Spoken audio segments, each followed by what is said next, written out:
And the little red light is on, and that means we are on the air. Welcome back to the Free to Fly online conference and fashion show. And we are here tonight. We are so privileged and blessed to have Tanuja Dabir here, and she's going to talk about that question of how we can break up with sugar in our life. She's a nutritionist and she is just an incredible lady. I had the opportunity to meet her through the Women Speakers Association, and I was so glad that she reached out because this is one of those topics that all of us can really relate to, especially for those of us celebrating Thanksgiving right now.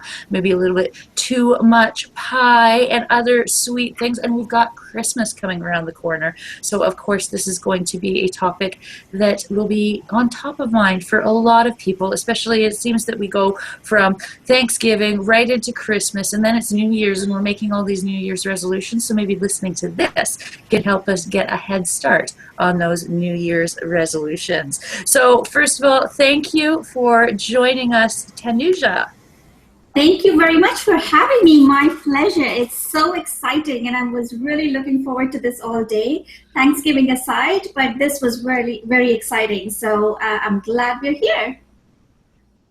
And like I said, we're so glad to have you here. So we'll let you get started because I know that you've got a lot of information to pack into this hour. And at the end of it, we are going to open it up to question and answers. So for those of you that are out there and listening in and watching, I want to remind you that the best way to learn is when you are free of distractions. So if it is possible, I know it's not always possible when you have little ones running around, but to turn off those cell phones and turn off those notifications and join us and just be in the moment for this time while we are here with Tanuja. And Sasha is in the background and she is waiting and keeping an eye on your on the chat so that as questions do come in, we can address them at the end of the presentation. So with that, I will let you get started and introduce yourself.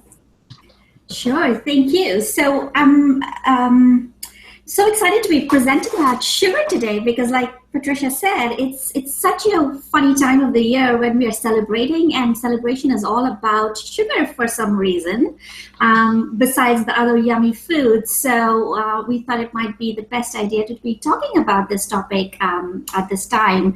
And here in Canada, we are celebrating Thanksgiving, and there has been my fair share of sugar in the last 2 days as well. So without further ado, let's get started and learn about how you can break up your relationship with the sugar monster. So I just wanted to quickly introduce myself and tell you a little bit about who I am and how I got here. Now, I am a registered holistic nutritionist, which means I work with people to discover the root cause of their symptoms. So, all our symptoms, whether it's sugar cravings or whether it is, let's say, migraines or headaches or inflammation in the body, or food sensitivities or allergies, these are just symptoms. This is not the condition in itself, and we really want to get to the root cause of what's causing the sugar cravings rather than just going and saying, hey, you know what, I'm going to go cold turkey and going to stop eating it. But what is it really that's causing the sugar cravings? That's one of the main things that I work with people on, and it is really to figure out the best diet for your unique self, because we're all so different. So it's really finding out what diet works for you and your body and your lifestyle. I also work with diet in such a way that you're not depriving yourself or dieting, because that is really the wrong approach. It doesn't yield results long term. And it's also about eating wholesome, nutrient-dense meals to your satisfaction without staying hungry. You should be eating to the point where you're full and not really stopping halfway through. And really, as a nutritionist, my whole goal is to empower you to be in charge of your health. Unfortunately, we are always depending on other people to be in charge of our health. We're depending on our doctors, on our physiotherapists, or our nutritionists, but it's really the onus of that lies with you, and that's one of the most important things that we need to realize. My work, of course, is to support and guide through this transition or this journey. I'm also a corporate wellness expert, and I'm a writer and a public speaker. So that's how that's what encompasses my work. My specialties do lie in sugar cravings and food cravings, and blood sugar imbalances like diabetes type 2. I also specialize in digestion and my own health journeys as I'll just quickly walk you through it. You'll see why I got into nutrition in the first place. And then, of course, energy issues, those afternoon energy crashes, they are all tied back to sugar cravings a lot of times. So we'll be talking about that too in today's presentation. So my journey, I was not always a nutritionist, and it's funny, when Patricia and I were talking earlier, I actually come from the garment field and the fashion industry, which is a very high stress job. And, I was on my toes working late nights. And, it was really getting to me after a while. I was falling sick. I was having a lot of digestive issues and IBS, a lot of pain in the body. And the doctors would only tell me that everything was normal. Like, my blood tests were normal. Everything was okay as per them. And they suggested that probably it was all in my head. And that wasn't going too well with me, because here I was sick, not able to work full time, being so exhausted that after work, I barely had the energy to come home and cook or spend time with my family. It was not an answer I was willing to take. And then, I started to look at alternative therapies and bumped into a couple of food-related topics, and I realized that food really impacts the way our health is and our mind as well. Like, I was fuzzy and I wasn't thinking clear. All those things were related to my diet and, of course, stress. So I decided to study nutrition because Googling wasn't helping much. It was confusing me even more. And then by the time I finished my studies, and I was working on myself at the same time, experimenting, making myself my guinea pig, things started to improve. And there was just so much of learning that I knew that this was the new path that I had. So here I am today. That's a little bit of background on me. And what are we going to learn about today? So we'll go through some facts on sugar, because it's interesting it's important to understand these interesting facts so that we understand how sugar really impacts our body, and to understand the signs of sugar cravings and addiction. Yes, it can be an addiction for some people, and then some of the problems related to it, what could be the withdrawal symptoms, and of course we'll be talking about the solution. So facts on sugar. Sugar is a symbol of love and nurturance, and especially so in today's world, I guess. I mean, in all cultures across the world. I remember my grandma, saving me sweets because she knew I had a sweet tooth as a child, and I knew she loved me because she used to hide those sweets from my cousins, and she used to, keep them aside for me. So anytime you're thinking of sugar, we're thinking about sweetness and love. Sugar, along with coffee, is the most stimulating habit in the world. That's a fact. And it's no wonder that, so many people are addicted to their coffees and they just cannot do without that. And so is the case with sugar. Now, our body uses simple sugar, or glucose as we call it, as a fuel to fuel for our cells and for our brain. So we typically function on glucose, and that is the only form of fuel that our body recognizes. So it is definitely important, but when we get into the overconsumption of sugar, that's when the challenges arise, and when we get into cravings and addiction. And it's also a fact that it is impossible to find a prepackaged product that is unsweetened or which doesn't have sugar in it. So, and again, today's world, we are eating so many packaged products. It's impossible to keep sugar out of your diets, pretty much. Sugar is addictive, so it stimulates the brain in a way which is similar to cocaine or alcohol, because it releases those feel-good chemicals like dopamine and serotonin, and that's why overconsumption of sugar can lead to an addiction. So it's very much a fact, not just something that people say, I'm addicted to sugar. A lot of them might actually be addicted. So sources of sugar. It's important to understand where is the sugar in our diet coming from. So there are natural sources of sugar, which is everything from fruits to vegetables to grains or natural sweeteners like honey. All of that is converted to sugar in the body. Simply put, if you're not eating fat, so say coconut oil or butter or ghee, or if you're eating animal protein, so fish or chicken or turkey, that doesn't get converted to sugar in the body. But everything else that we eat is converted to sugar. So when people say, oh, I don't actually have sugar, they most likely mean the table sugar. But we're actually if you see how foods are broken down into the body, everything is a sugar unless it's fat or protein. And I'm talking about almond protein, not vegetable protein. And then there is everything else, which has got sugar because it's packaged, and they add sugar to everything these days. And there are so many foods which you will not even think about having sugar, but they still have. The loaf of bread that you have from the store has sugar in it.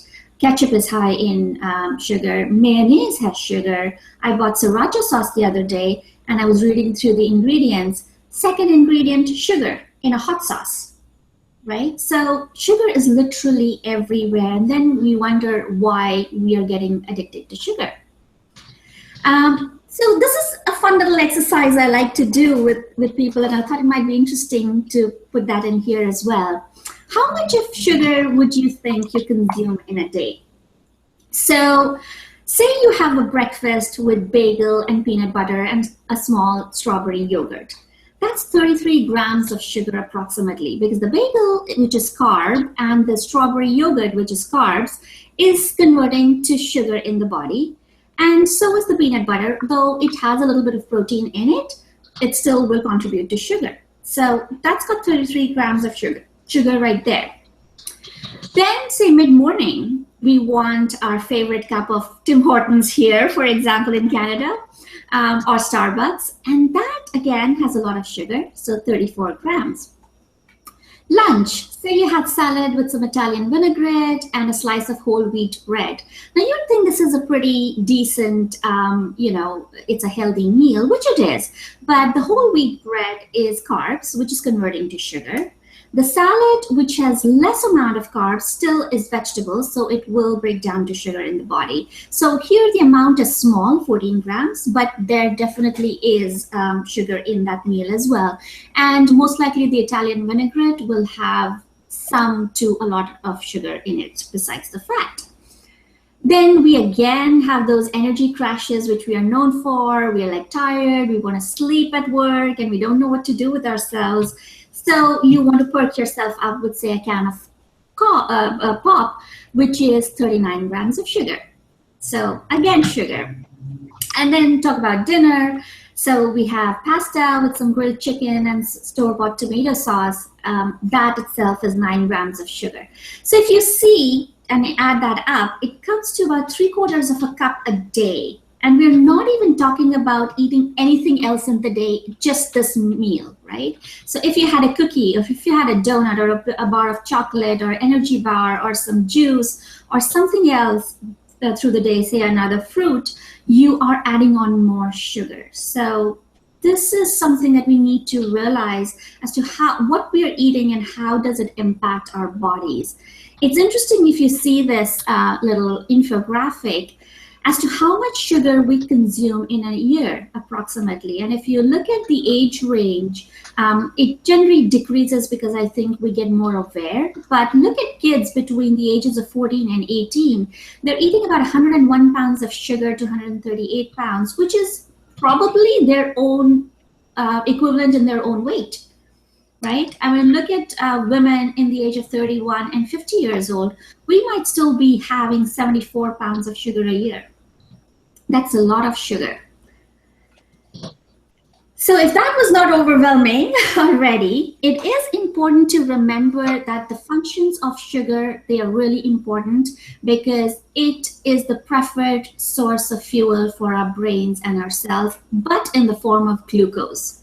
And it is also important to remember that it does give us energy. And that's why when we have those energy crashes in the afternoon, we need sugar. We go for something sweet. So what are some of the signs of sugar cravings and or addiction? If you dream of bagels and pastas and breads and cannot stay away from them, you definitely are in love with sugar. If you have a love-hate relationship with chocolates and sweet treats because you want to have them and at the same time you don't, so you're kind of reaching out and you're going back and you're having that constant dialogue with yourself, it definitely means you're craving sugar. If you're packing on extra pounds steadily over the years, that could be an indication of a diet which is high in sugar or carbs, as we say. If you feel out of control or guilty about your sweet tooth, that's another sign. If you're sleepy or tired by the afternoon, and this is something I would say 99% of the people tell me that, what do I do at after lunch or around 2 o'clock or 3 o'clock? I really feel tired. I feel sleepy. I don't know what to do about myself. And it's probably got to do with a high sugar meal that you might have had. So if your lunch was high in carbs, you will most likely feel sleepy by the afternoon. So that's a sign of blood sugar imbalance. And if your pants are getting tighter by the evening, so there is bloating and there is gas, that also means that you've had a lot of sugar during the day, which ferments and putrefies in the body, giving off gas. If you are suffering from skin conditions like acne or pimples or rashes, or even oily skin, that might be another indication that your sugar levels are really high and you need to do something about consumption of sugar. And lastly, if you can't think clearly, if you're moody or if you're irritable, that's also one of the side effects of high blood sugar, because now your blood sugar levels are all over the place, and you can't keep a clear, stable mood, and you cannot focus anymore. So what causes sugar cravings? And the first thing that we'll be talking about today is dysglycemia, which simply puts a fancy word in the nutrition world, but it basically means an imbalance in the blood sugar levels. So either your blood sugar levels are too high or too low, rather than keeping a good constant level. Yeast or candida overgrowth also causes sugar cravings. So candida is a yeast, and many people have that in their guts, but not everybody has an overgrowth. What causes the overgrowth is actually overconsumption of simple sugars or a lot of carbs, which is what the candida actually feeds on. So it's almost like you have this colony of the bad bugs in you, and with your diet, you're feeding them and making them stronger. Now, the stronger they become, the more sugar they want, because that's what they're feeding on. And that they make you crave sugar in a way. So when you say it's about my willpower, it's probably not, because if you have an imbalanced gut bacteria, then you will crave more sugar. Nutrient deficiencies also causes sugar cravings, and it's cyclical almost, just like candida is, because when we eat sugar, to metabolize all that sugar in the body, we use up nutrients like chromium and magnesium and vitamin Bs, because those are important for sugar metabolism. And the foods that we eat, which are high in sugar, so if you're snacking on packaged foods and donuts and cookies and having Coke, these foods are empty calories. They actually don't give you any nutrients at all. So now you're feeding yourself something that's high in sugar, but it's not coming with the nutrients that are needed to metabolize it. So the body stores of your nutrients are being used to take care of that sugar. And you're that way causing nutrient deficiency, and that'll cause sugar cravings as well. A weak digestive system. And because digestion is one of the areas I focus on, I see this with so many people. We talk about you are what you eat, but I go beyond that and say you are what you digest, because you could be eating the healthiest foods in the world, and if you're not digesting them properly, then you're still depriving yourself of nutrients. So, and if your cells are craving at the cellular level for food, they will cause cravings. So fixing the digestion, and candida as part of the digestive system, is very, very important to stop those sugar cravings. Stress also causes sugar cravings. And we all know that when we're under stress, when we have that meeting deadline or at that exam coming up, we are under stress and we reach out for these comfort foods, which are high in sugar. And what happens is that when under stress, we are under the fight or flight response. So we're either trying to run away or we are going to fight the situation. Now, in either case, you need energy to do that, whether you're running away or whether you're fighting the enemy. Where is the energy coming from? From sugar. So every time you are stressed, you crave sugar because you need that energy to either run away or fight the situation. And unfortunately, we are under a false stress alarm these days. It's not as if we are faced by a saber-toothed tiger in front of us, right? So it's pretty tricky, and we are stressed all the time, more or less, on the smallest of things. So that also causes those blood sugar imbalance, the dysglycemia, which is the first point, and it's just a roller coaster from there. And then obviously hormonal imbalances, say premenstrual syndrome. Before our periods, there is ups and downs in our female hormones, and that causes chocolate cravings and sugar cravings. Or they could be adrenal stress, so stress causing adrenal glands to overwork, and that will also cause sugar cravings. So really, it's not just having willpower or control or habits. It is got to do more than that, and that's where I start working to figure out what is the root cause. And a lot of times it's a combination of two or more of them. It's not just plain simple answer. So we all know about the problems caused by sugar, things like tooth decay, which we talked about, when we were children, and our mothers would say, don't have too much candy or you'll spoil your teeth, right? That's just one of them. But obesity, because of, the way we eat these days, is caused by sugar.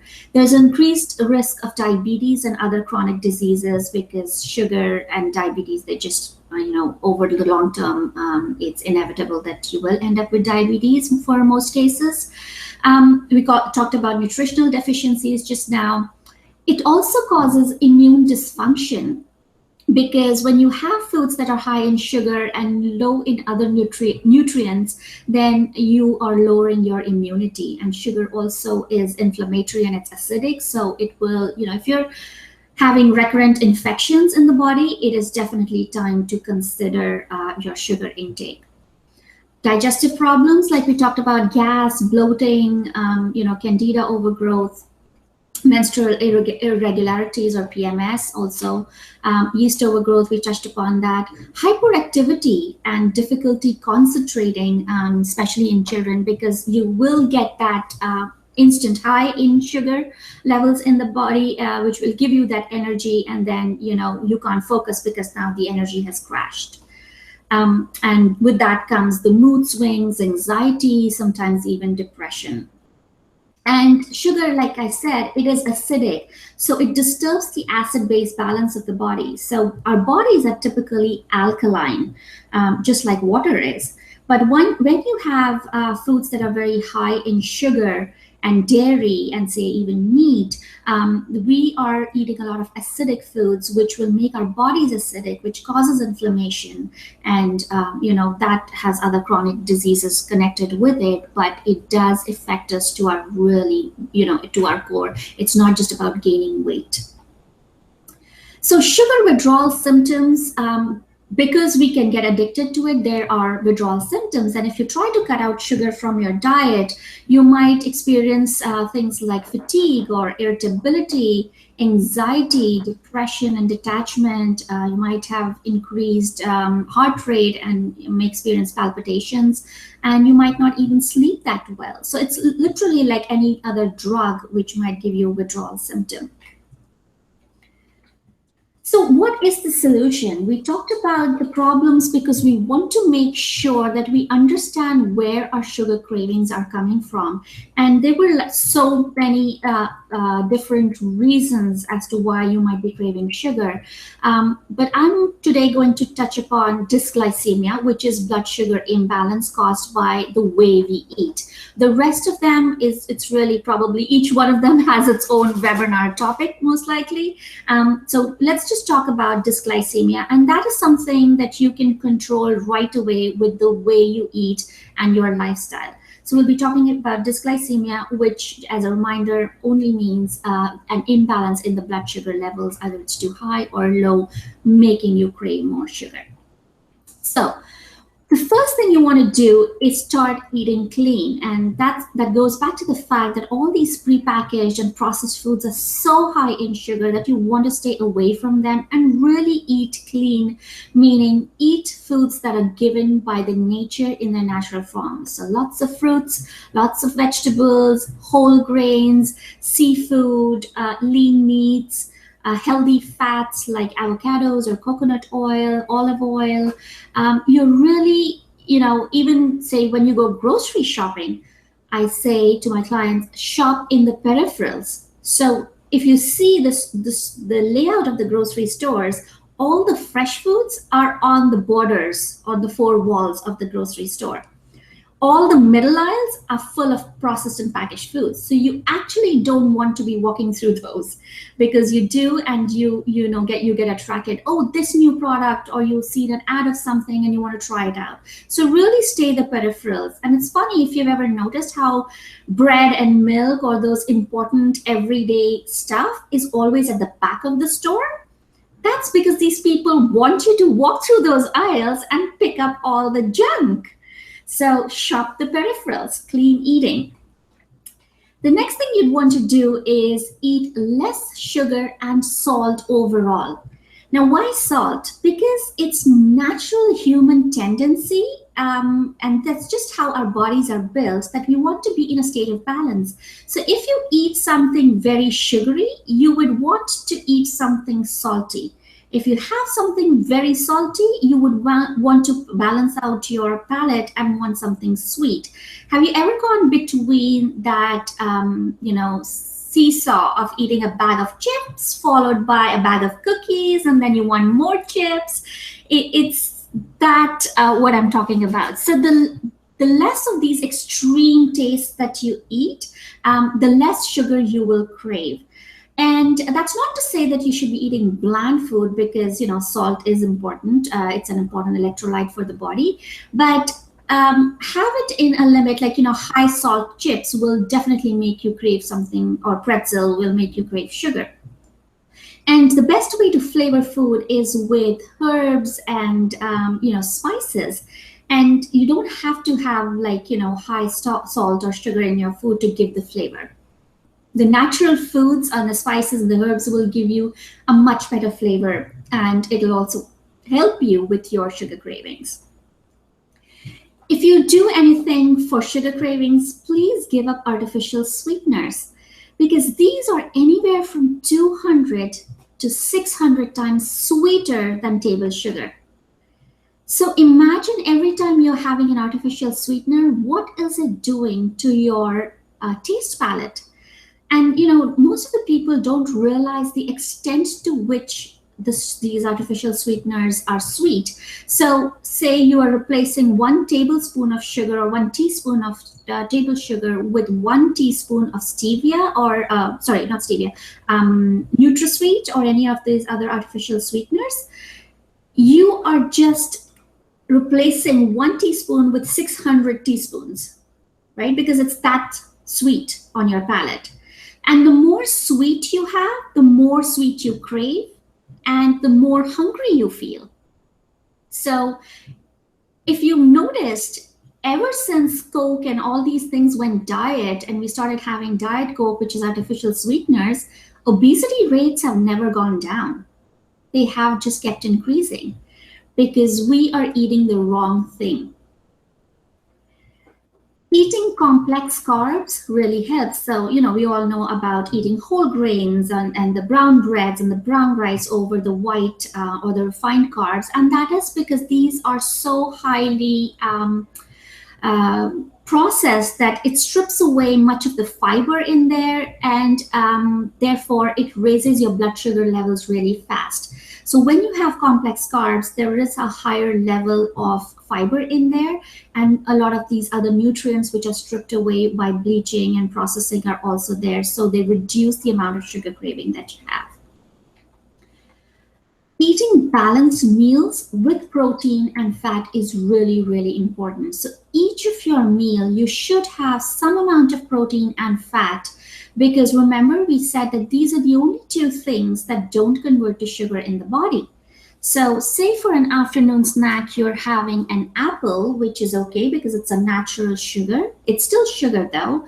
If you wanted to balance it, you could have peanut butter, for example. So peanuts would give you the protein and the fat, and that will help you stabilize the blood sugar levels and start noticing the difference. If you just had an apple, you will probably feel hungry again soon. But if you had apple and peanut butter, you'll be satiated for longer and you will not feel the need to have something sugary again soon. So balancing out your meals is really important. So whether it's breakfast, snacks, dinner, lunch, make sure you have some sort of a healthy fat and protein in there. Frequency of the meals is also important, and that depends on each person, because if somebody has, say, diabetes and we need to really control their blood sugar levels, then we want to make sure that they're having smaller frequent meals throughout the day to stabilize the blood sugar levels. Whereas if you don't have this condition and you are okay between lunch and breakfast not having anything, then you don't need to add in a snack. So frequency of meals, a lot of people sometimes will ask me, how many snacks should I have a day? How many times should I be eating? And that really is very individual. So if you're feeling hungry, that is real hunger, then you should be eating. And real hunger feels in the stomach. If you're not feeling hungry in the stomach, you don't have those rats playing in your stomach, then you're probably not hungry. And sometimes we need supplements for a nutrient deficiency. And it's just to kind of get you back on track and level up so that at least the nutrient deficiency will not cause the sugar cravings.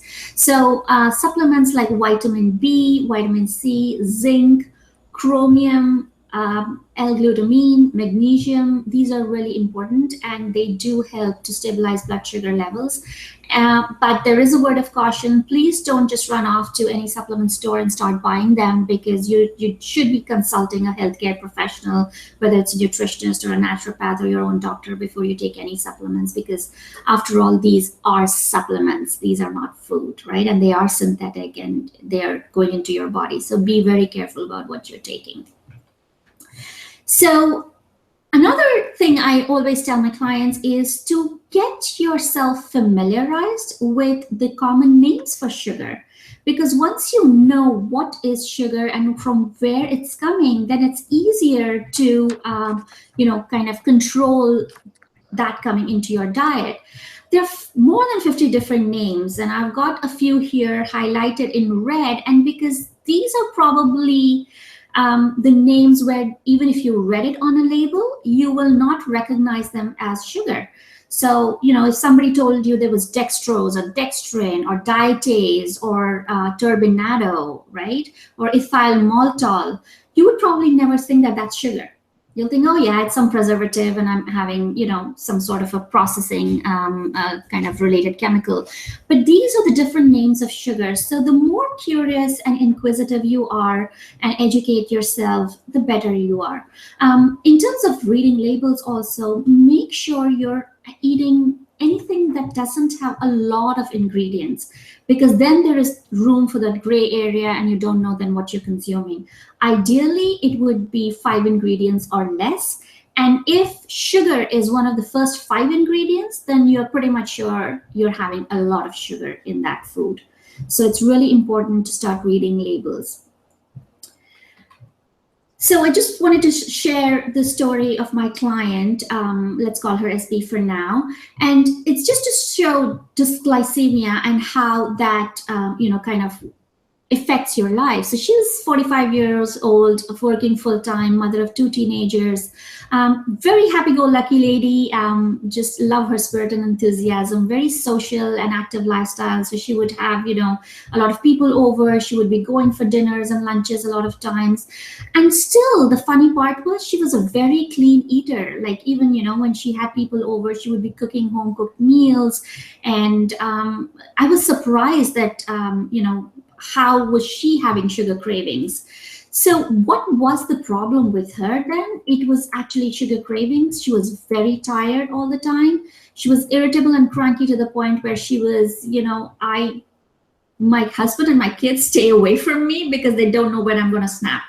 So, and she obviously didn't know it was related to her sugar cravings, but it was as it turned out. And she was very bloated as well. And, we've talked about already bloating being a sign of a sugar imbalance. So her issue was with the kind of food she was eating. So in the morning, for example, she told me she was having quick oats with milk. She would add some dates and raisins and a fruit like a banana maybe, right? Now, if you think, oh, that's a healthy meal. Why would you say that, that's wrong? It's not necessarily wrong as such, but think about it. Quick oats are like a refined carb, which will raise your blood sugar levels. Milk has lactose, which is the sugar. That'll raise your blood sugar levels a little bit. The raisins or the dates that she was adding, that was raising her blood sugar levels. And the banana is high in sugar as well. So despite being a healthy meal, she was having a lot of sugar right in just one meal. So if she ate that at 8 o'clock, by 9:30, 10, she would have the crash in her energy levels, and she was, she couldn't think clearly and she wanted more food. So it's not always that that you're eating table sugar as such, but you really got to watch as to how much sugar are you putting in your body at one meal. She didn't have it balanced with any fat or any protein in there to level out those blood sugar levels. So dysglycemia and the tips that we were talking about just now, that's what we worked on with her. And she wasn't menopausal, which she used to think about all the time, that maybe it's menopause and that's why I'm having these issues with the moodiness and the tiredness. It only had to do with blood sugar level imbalances. She did have a little bit of candida nutrient deficiency, which we also fixed, but really just within the first week fixing her dysglycemia, she was a happy camper, and she sent me an email saying, just wanted to update you that my sugar cravings are gone. I had tea without sugar. I looked at the cookies and other sweet stuff, and I don't feel like eating them at all. Awesome. Thanks very much. So it is possible to stay away from sugar. That's the whole point of this little story. Just knowing what's causing that blood sugar imbalance and what's the cause of your cravings, and fixing that will give you freedom for sugar. That was just her testimonial, which I'll skip now. But when do you know how to take action? It's if your symptoms have persisted for more than 3 months, and if you've had cravings, then it's definitely time to dig deeper, and you should understand what's going on in your body. Because think about it, once in a while having that craving to eat chocolate or that cookie is fine, but if you're consistently wanting that for a prolonged period of time, then that definitely is a sign of a trouble. If you are fed up of doctor's visits and tests and you don't know what else is going on, because you probably might not be having diabetes or any other apparent blood sugar problems that will show up in a test, but your own body is telling you and giving you the symptoms. If you're fed up of those quick fixes and pill poppings, and you know in your gut that something's wrong, that this is not normal for me, or why am I behaving this way, then definitely dig deeper. Googling is great. Dr. Google can give you some answers, but you should definitely do something more about than just looking it up, because like I went through it, there was just so much advice. I didn't know what was the right advice for me. And if you tried off quick fixes, diets, and supplements, and still haven't had freedom from sugar, then you definitely want to take action and see a healthcare specialist who could help you out. So if you want to eat clean and balanced meals, if you want to increase your energy, perhaps lose some weight and balance the blood sugar levels, and you want to basically kick that habit, then I invite you to take a 3-day sugar detox. And this is a free detox. I'm not selling you anything, but if you've been having too much sugar, just try the meal plans that are given in this plan. It's one of those, easy, quick fixes that you can try and see that eating sugar-free can be fun and healthy. And I really want this for any of you who have any cravings. So try it out and see. The link is right here, and I can ask Patricia to kind of put the link with this interview as well. But that will, try it out, and it's got meal plans for the 3 days, and it's got those simple tricks to give you freedom from sugar. So that was a lot, and and if you're, if you are interested in talking to me, I do offer a complimentary discovery session for the summit. So you can reach out to me. I'd be very happy to talk to you. I'm not going to be selling you anything. It's just to talk to you and find out what might be causing your sugar cravings. So I hope that was really helpful. This is my contact information. I've also got a Facebook group called Nutrition 101. So if you wanted to join, you don't have to purchase any program. It's just a community of other like-minded people, and we try to help each other in our journeys to eat better. So Patricia. So thank you so much, Tanuja. Now, Sasha, do we have any questions coming in from the crowd yet? Not as of yet. We have definitely had some watchers, and we've been really enjoying some viewership, and it's been a whole lot of fun. We've had some good fun on social media too. We're tweeting up a storm over here, but no comments coming in yet. However, I have a question. Yes. Because I mean, and everybody in our Freebird circle knows this, but Tanuja, this will be new to you. I'm actually one of those no sugar folks due to restrictions in my diet. And I find that one of the things really that I deal with the most is that craving factor, even well after I no longer have any sugar.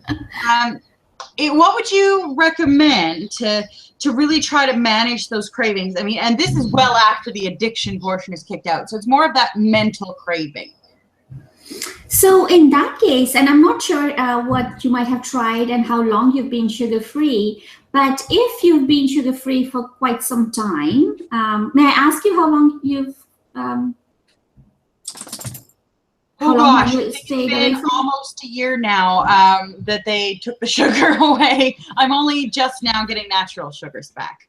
Okay, cool. So a year is a long time, and if you're still getting those cravings, then I would question whether there's still that imbalance going on. Maybe not a blood sugar imbalance as such, but I would definitely look at the diet and make sure that you're having enough protein and fat. Hydration is another thing, and if you're not drinking enough water, it'll also cause you cravings. So maybe up your water levels and see how that affects it.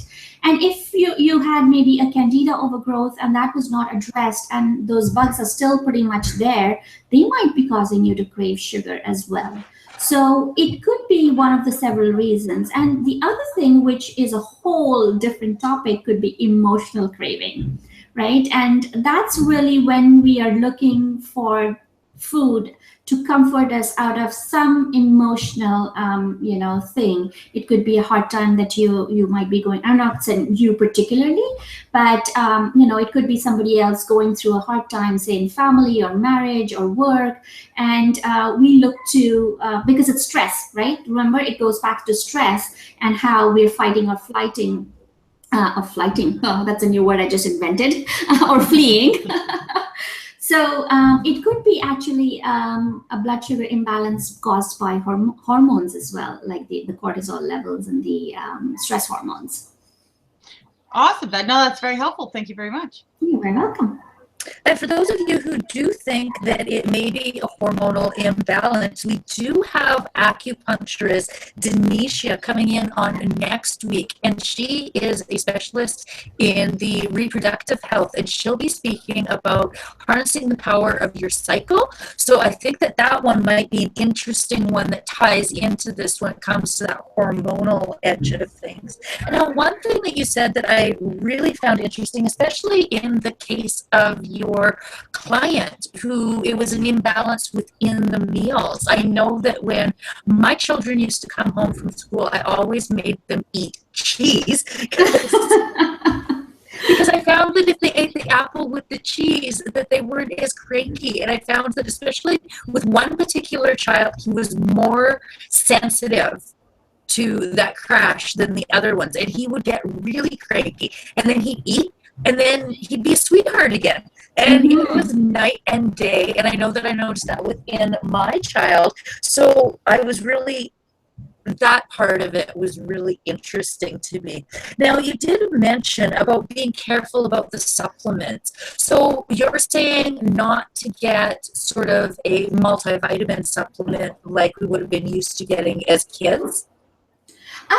Well, these specific supplements that I mentioned, like the chromium or magnesium, these ones I wouldn't just recommend to anybody to go and get them. Multivitamins most likely are okay for most people because the way we eat, we might not be getting our nutrients completely from the food.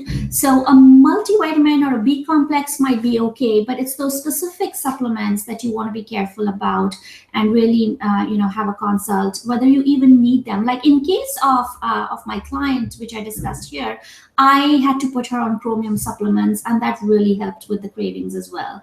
And that's the thing, because she was eating so much of sugar, even though it was a healthy source, she was depleting her chromium levels. So the moment we started supplementing with chromium, she started feeling better almost immediately.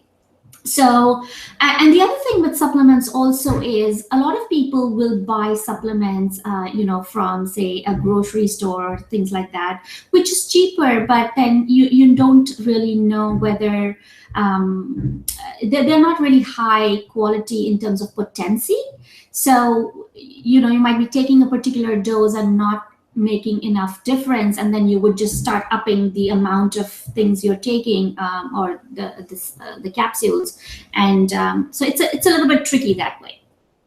Absolutely, and that is why people like you exist, so that they can that you can help, because you've had the experience, you've been through it yourself, and you've got the education behind it. I mean, so it is, as you mentioned earlier, you do have the coaching, and you do have that 3-day detox, which looks very interesting, especially after the holidays and such. I've been, I have found that through my life now, I am a little bit different than a lot of people in that I was allowed to be very bad for very many years because my body loved me, and then it decided it didn't. I went for 40 years being the skinny mini that could eat anything. I was the girl that all of my friends hated because I would just eat and not worry about whether it was healthy, not healthy, and then I turned 40.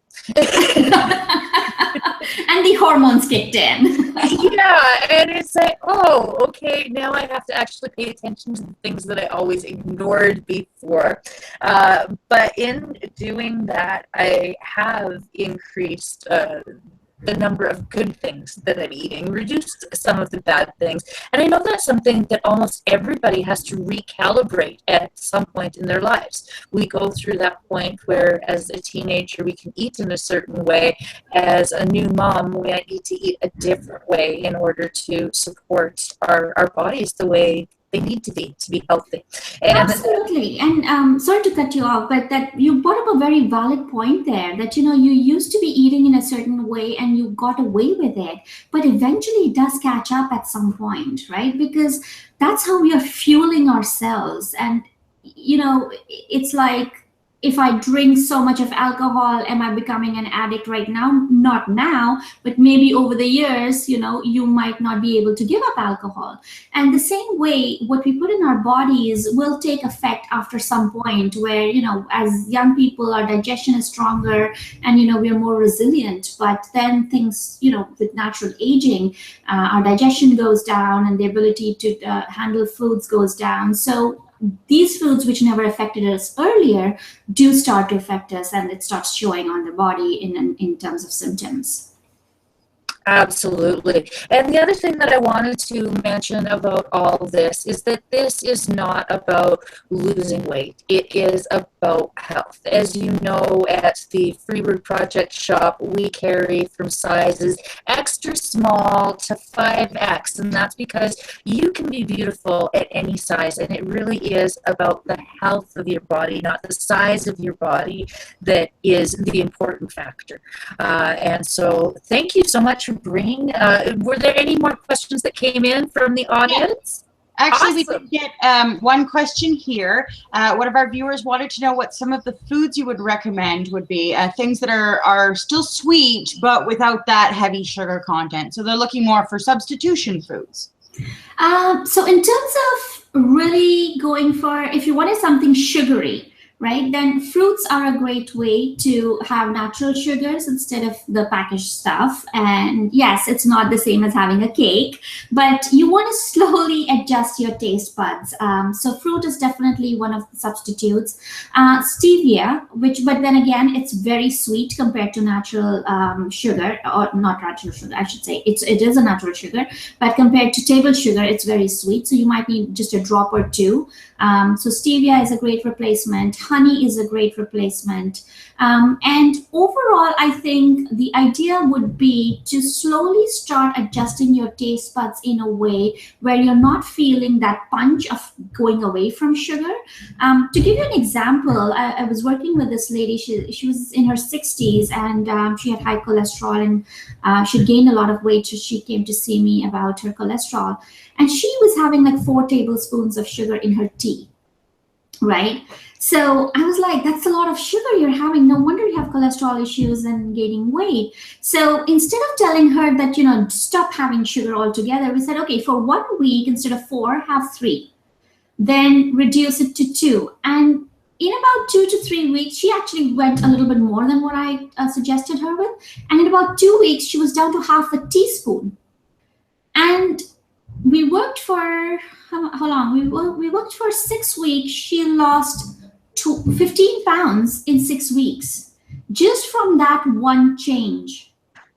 So, and she was happy with it because she went gradual with that. So if she had gone no sugar immediately, it just wouldn't have worked out because her body and her taste buds were so used to it. But gradually reducing the habit is always helpful. So anytime you're eating foods, you want to go for the less sweet versions of them or the natural versions of them, and that way you'll be able to slowly wean off sugar. So for example, store-bought yogurts which are flavored, right, and people have a lot of them because they're a little snack, it's easy to carry. So instead of that, which will have a lot of sugar in it, why not say have Greek yogurt with some blueberries, frozen or fresh ones, added to them. And if you needed still that extra punch of sugar, maybe a drop of stevia or something like that. Otherwise, fruits should give you that natural sweetness and the flavor, and it's full of fiber at the same time. So you're helping yourself twice as much. And another benefit of that is the fiber involved with that, and the fact that it is a natural product as opposed to some of the packaged products out there that can trick us into getting way more sugar than we intended to take. Another thing that struck me about your presentation was that graphic on how much sugar we are eating in pounds. That was quite illuminating, especially when you first asked that question. I'm thinking, with the way my habits are, I probably eat about a cup of sugar a day. It doesn't feel like it because we're taking you in through ways that are easy to get into our system, whether it's through the coffee, way too much coffee and way too much tea with way too much sugar. As you said, that's a roller coaster that we get on. So this was very helpful to me. We're about ready to wrap up. Did you have any more questions from the peanut gallery there, Sasha? That was all of our questions from our gallery, but we've had, again, a lot of viewers, lots of people popping in and out, and it's been an absolutely fantastic session. And it really has, Tanuja. Thank you so much for joining us. And one more time, what is the address where people can find you following this whole conference? Of course, we'll be having these links put on our Free to Fly conference, online conference, and fashion show page. So anybody that is watching here can head over to the freebirdproject.org and find the links that Tanuja shared tonight. Those will be there. Maybe not tonight, maybe it'll be tomorrow, but they will be there so that you can find them and follow them. But in the meantime, if you could just say it out loud one more time.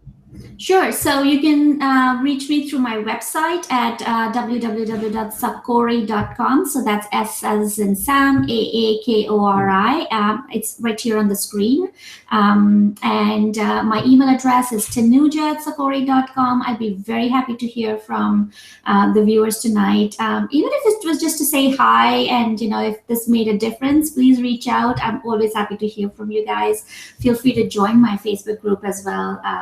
I post tips and recipes and all sorts of fun stuff there. We have challenges sometimes, so we can go through all of those together.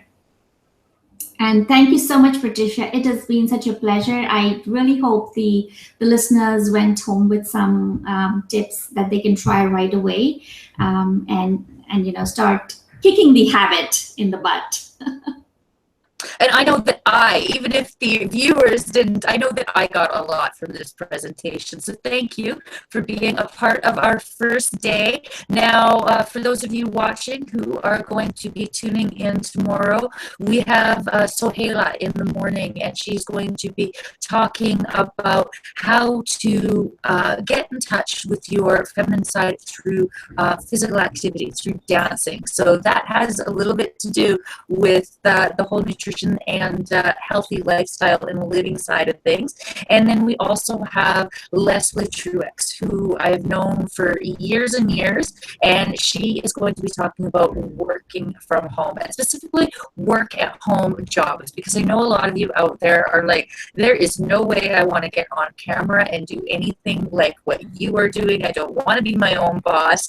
Can't I just find a job I can work from home? And the answer is yes, and Leslie will be telling you how to do that tomorrow. So head on over to the freebirdproject.org and get registered up for the courses tomorrow, and of course through the next 44 days as we rock out this grand opening from the freebirdprojectshop.com. Anything else to say before we head out tonight, Sasha? You are the one in charge of you're going to be the hostess with the mostest tomorrow all day. You're getting the day shift with Sohaila and Leslie. So is there anything that you want to say before we head out tonight? Well, thanks everybody who joined us, anybody who's watching this now after the fact, and make sure to tune in for all of our upcoming amazing webinars, videos, things that we've got going on for our launch month plus. The other thing you can keep your eyes on are our Facebook pages. We also have a Twitter feed, brand spanking new Twitter feed. You can find us at freebirds_proj, so PROJ, and we will always keep our updates there as well. So during our conference, you'll find live tweets of quotes and access to all of our different seminars when they are running. Hopefully we get to see more of you soon. Awesome blossom. And that is the night from Sasha, myself, and Tanuja, and we will see you next time.